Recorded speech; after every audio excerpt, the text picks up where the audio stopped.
Welcome to the installation guidance of True Image. Today I will teach you how to install TN431. Firstly, prepare our compatible toner cartridges in advance.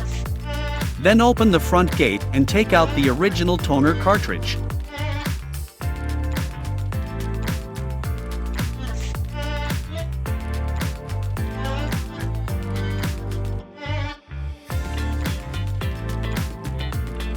Hold on the toner cartridge and shake it horizontally several times.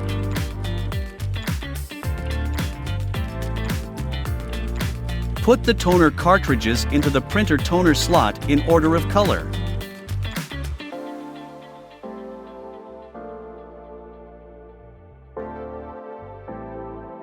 Finally, close the front gate and the printer can operate normally.